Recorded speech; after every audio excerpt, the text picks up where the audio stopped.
In 2005, three QBs finished up their college careers and prepared for the NFL draft. Timmy Chang finished his illustrious career at Hawaii with over 17,000 passing yards. This set the all-time NCAA Division I-A record. The 2003 Heisman Trophy winner Jason White wrapped up his time at Oklahoma as one of the most decorated Sooners of all time. After winning the Davey O'Brien Award twice and leading Oklahoma to consecutive national title appearances, White finished his college career as the school's all-time leading passer.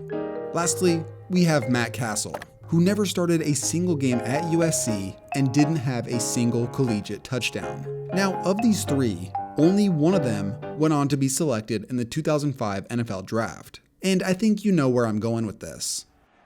Matt Cassel, the 7th-round rookie out of USC, is the new quarterback. The play of Cassel has been kind of interesting this year. It's been very limited. That's his career yes. at USC.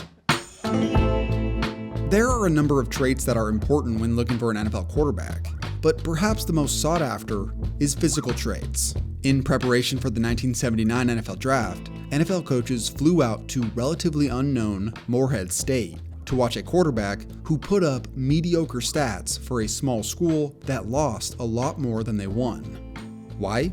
That's because the young Phil Simms had major physical potential. Despite his college struggles, he went on to be selected early in the first round that year. This was met with immediate skepticism from fans and media alike.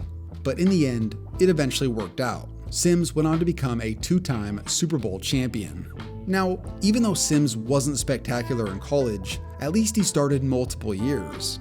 This was enough time for Phil to show some leadership skills along with his physical attributes. For the premise of this video, it's incredibly rare to find NFL quarterbacks who barely played in college. You have to remove almost every category of scouting outside of physical potential. No matter what, experience almost always matters. But in the case of the NFL, sometimes potential can trump this. In 2023, Anthony Richardson has been the subject of debate in regards to this topic. He was selected 4th overall by the Colts despite only starting 13 college games. And even then, his performance at Florida was a mixed bag at best. Former NFL quarterback Trent Dilfer, who spent a decade diving deep into NFL draft quarterback classes, thinks this trend of drafting inexperienced college quarterbacks is a cause for concern. He even went as far as to tell Mitch Trubisky, who started the same amount of college games as Richardson, that he wasn't ready when he left for the NFL. Later in this article by The Athletic, Dilfer describes that the quarterback position is also more than just snaps and starts. Quote, "It's meetings, locker room dynamics, media, fan engagement, being booed, and being cheered. Being the quarterback has the biggest burden of any player. If you don't have a lot of reps of being quarterback and all that entails, it can overwhelm you when it's your profession." A good example of a guy getting way overhyped despite the lack of experience was Cardale Jones. Back in 2014, he started the year as the 3rd stringer at Ohio State.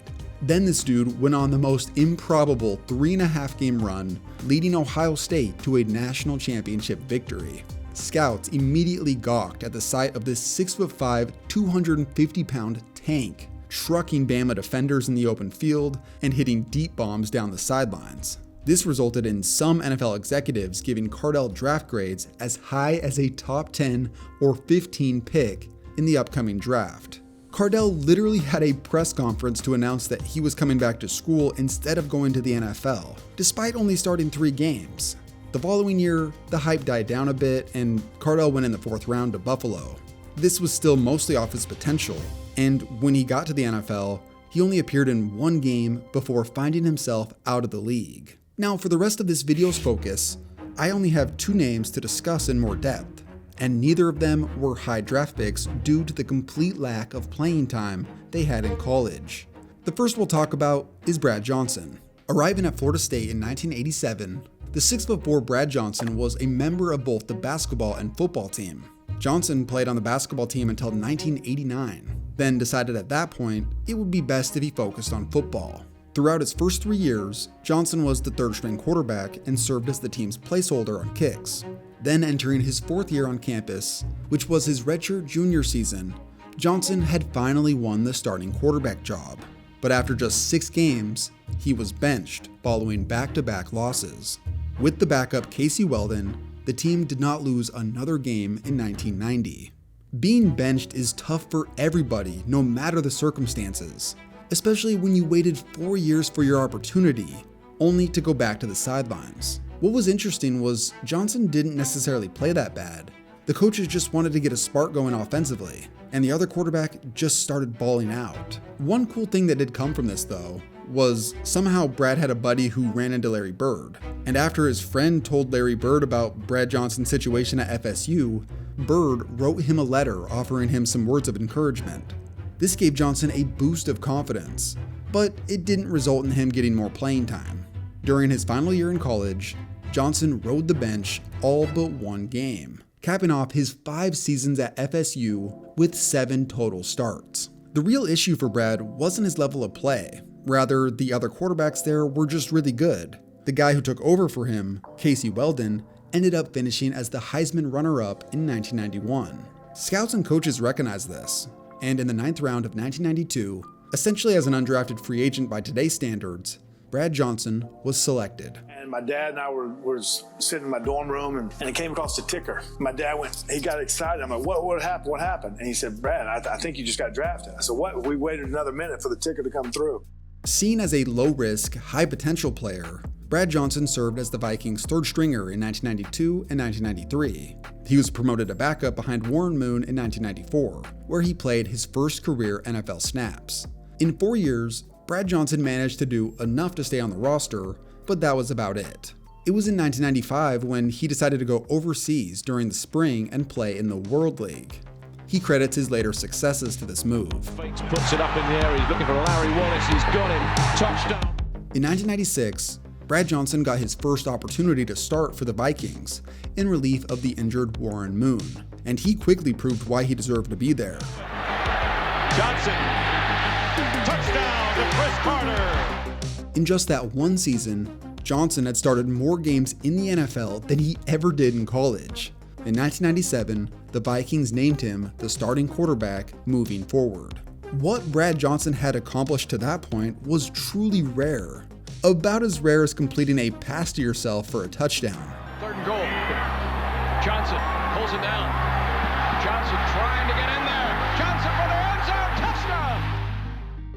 Ultimately, he lasted 17 years in the NFL. He made 2 Pro Bowls as well, the second of which was with Tampa Bay in 2002. And that year, Brad Johnson helped them win the Super Bowl. Not bad at all for a guy who was benched in college. Okay, now let's move on to the last quarterback in this video. We have a guy who is truly in a league of his own in regards to this topic, and that would be Matt Cassel. Arriving at USC in 2001, Matt Cassel was considered a prestigious quarterback prospect. At 6'4", he was the number 8 ranked quarterback of his class according to ESPN. When he arrived on USC's campus, Pete Carroll had just been hired. And with the starter Carson Palmer, they turned USC from a struggling program to Pac-10 champions by 2002. While Cassel was on the sidelines, Carson Palmer won the Heisman Trophy and helped lead USC to an Orange Bowl victory. In 2003, after Carson Palmer had left for the NFL, a quarterback battle ensued between Matt Cassel and the younger Matt Leinart, which Leinart ended up winning. This is the reality of competitive sports, especially at these massive blue blood universities. Every guy they get is a prized recruit, so some of them are going to ride the bench. And in the pre-transfer portal days, the idea of transferring wasn't as enticing since you had to sit out a year and nothing is ever guaranteed. So Matt Cassel decided to stay and wait for his opportunity. But that chance never came. Leinart played amazingly and never got hurt. So in 4 years, Cassel's playtime at USC amounted to a handful of snaps, mostly in garbage time. He has since jokingly remarked that he was the second best quarterback in the country during those years, considering he sat behind 2 Heisman Trophy winners. Funny enough, Cassel did spend time at tight end, receiver, and on special teams in 2003, just trying to find playing time anywhere he could.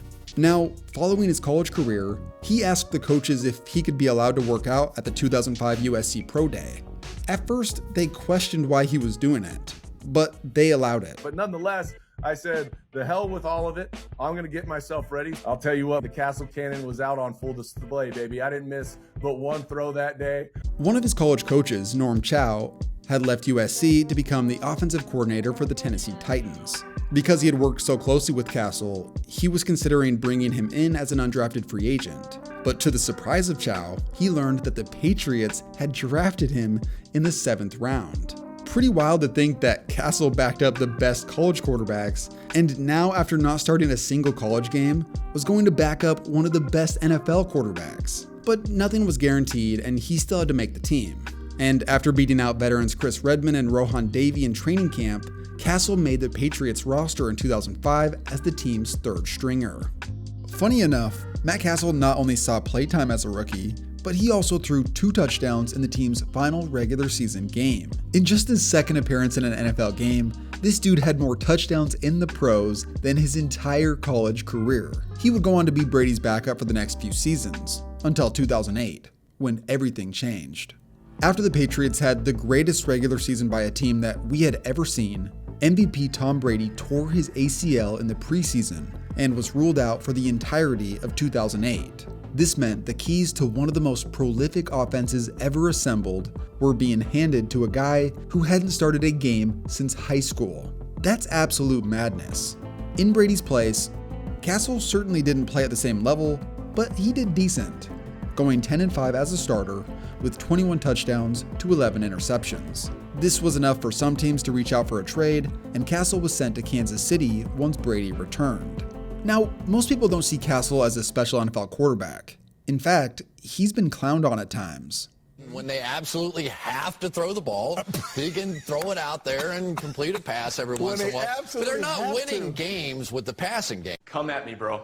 Come at me. The Chiefs certainly overpaid for him back in 2009, and Cassel spent most of his career as a journeyman backup. But I mean, come on, this is just insane. This dude didn't start a single game in college and somehow lasted 14 seasons in the NFL. His crowning achievement had to be his 2010 campaign in Kansas City, where he had 27 touchdowns to just 7 interceptions, and he was also named a Pro Bowl alternate. Now, in wrapping up this video, there are definitely others, like Matt Cassel, who never got the chance to prove themselves. The probability that we'll ever see another starting quarterback in the NFL who didn't start a single game in college is basically 0.